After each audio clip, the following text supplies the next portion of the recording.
சிவகாசி பட்டாசு ஆலைகளில் வெடி விபத்துகளை தடுக்க ரசாயன கலவை பணிகளை காலை நேரங்களில் மட்டுமே மேற்கொள்ள வேண்டும் என மத்திய வெடிபொருள் கட்டுப்பாட்டுத்துறை அதிகாரிகள் அறிவுறுத்தியுள்ளனர். தமிழகத்தில் கோடை வெயிலின் தாக்கம் அதிகரித்துள்ள நிலையில் சிவகாசியில் தீபாவளிக்கான பட்டாசு தயாரிப்பும் தீவிரமாக நடைபெற்று வருகிறது. வெப்பம் காரணமாக விபத்து ஏற்படுவதை தடுக்க பொட்டாசியம் நைட்ரேட், சல்பர் உள்ளிட்ட மூலப்பொருட்களுடன் செய்யப்படும் அபாயகரமான கலவை பணிகளை காலை 6 மணி முதல் 10 மணிக்குள் முடிக்க வேண்டும் என உத்தரவு பிறப்பிக்கப்பட்டுள்ளது.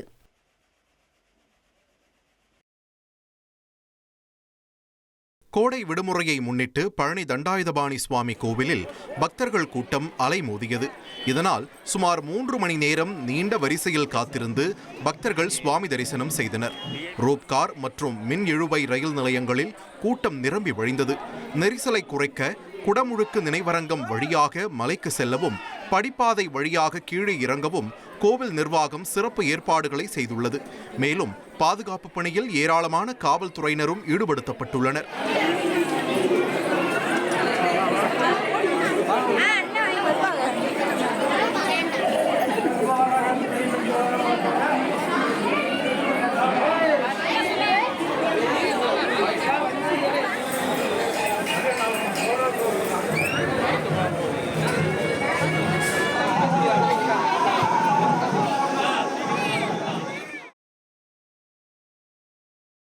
திருவண்ணாமலை அண்ணாமலையார் கோவிலில் நடராஜர் சிலையுடன் பக்தர் ஒருவர் ரீல்ஸ் எடுத்த சம்பவம் அதிர்ச்சியை ஏற்படுத்தியுள்ளது.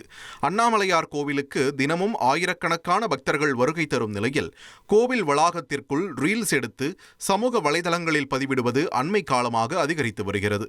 இந்நிலையில் சில பக்தர்கள் கோவில் உட்பிரகாரத்தில் நடராஜர் சிலையை கையில் வைத்துக் கொண்டு ரீல்ஸ் எடுத்து சமூக வலைதளங்களில் பதிவேற்றியுள்ளனர்.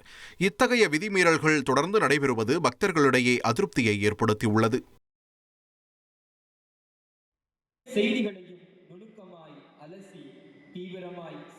தூத்துக்குடி வ.உ.சி. கல்லூரியில் கிங் மேக்கர்ஸ் ஐஏஎஸ் அகாடமி சார்பில் நீங்களும் ஆகலாம் ஐஏஎஸ் வழிகாட்டி நிகழ்ச்சி நடைபெற்றது.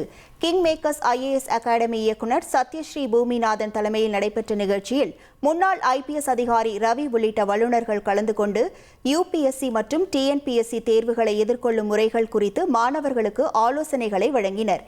இந்த நிகழ்ச்சியில் ஏராளமான மாணவ மாணவிகள் மற்றும் பெற்றோர் ஆர்வத்துடன் பங்கேற்றனர்.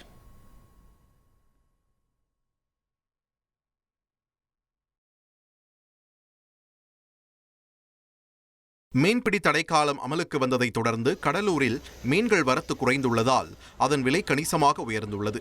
ஆழ்கடல் படகுகள் கடலுக்கு செல்லாததால் குறைந்த அளவில் மட்டுமே மீன்பிடி நடைபெற்று வருகிறது. இதனால் வஞ்சிரம், வவ்வால், நண்டு, இறால் உள்ளிட்ட மீன்களின் விலை உயர்ந்துள்ளது. தடைக்காலம் முடியும் வரை இந்த விலை உயர்வு நீடிக்கும் என்று வியாபாரிகள் தெரிவித்துள்ளனர்.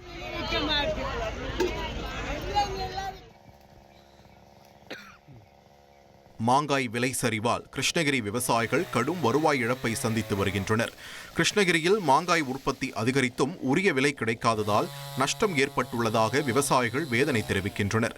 இதனால் போச்சம்பள்ளி உள்ளிட்ட பகுதிகளில் சிறு குறு விவசாயிகள் மாமரங்களை வெட்டி மாற்றுப்பயிர் சாகுபடிக்கு தயாராகி வருகின்றனர். மா சாகுபடி பரப்பளவும் குறைந்து வருகிறது. மாங்காய்க்கு குறைந்தபட்ச விலை நிர்ணயம் செய்ய அரசு நடவடிக்கை எடுக்க வேண்டும் என்று விவசாயிகள் கோரிக்கை வைத்துள்ளனர்.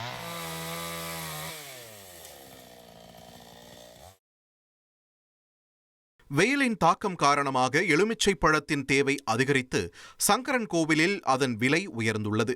தென்காசி மாவட்டம் சங்கரன் கோவில் மற்றும் அதனை சுற்றியுள்ள பகுதிகளில் எலுமிச்சை சாகுபடி அதிகரித்துள்ளது. சங்கரன் கோவில் மற்றும் புளியங்குடி மார்க்கெட்டுகளில் ஏல முறையில் எலுமிச்சை விற்பனை நடைபெற்று வருகிறது. கோடை வெயிலின் தாக்கத்தால் எலுமிச்சையின் தேவை அதிகரித்துள்ளது. இதனால் வியாபாரிகள் போட்டி போட்டு ஏலம் கேட்டதில் 1 கிலோ எலுமிச்சை 250 ரூபாய் வரை விலை போனதால் விவசாயிகள் மகிழ்ச்சி அடைந்தனர்.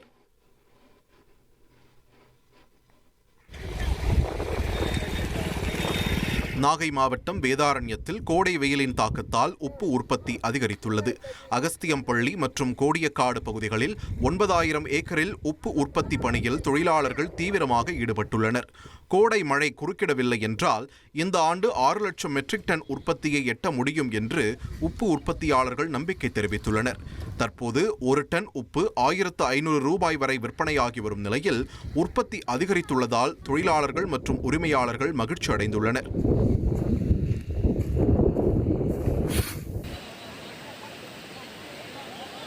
கோடை வெயிலின் தாக்கம் அதிகரித்ததால் ஒகேனக்கல்லில் சுற்றுலா பயணிகள் கூட்டம் அதிகரித்துள்ளது. தருமபுரி மாவட்டம் பென்னாகரம் அருகே உள்ள ஒகேனக்கல்லில் கோடை வெப்பத்தை தணிக்க சுற்றுலா பயணிகள் அதிக அளவில் குவிந்துள்ளனர். தருமபுரி மட்டுமின்றி சேலம், கிருஷ்ணகிரி, சென்னை மற்றும் பெங்களூருவில் இருந்தும் சுற்றுலா பயணிகள் வருகை தந்தனர். பரிசல் பயணம் செய்து மெயின் அருவி, சினி அருவிகளில் குளித்து மகிழ்ந்தனர். பயணிகள் வருகை அதிகரித்ததால் வியாபாரிகள் மகிழ்ச்சி அடைந்துள்ளனர்.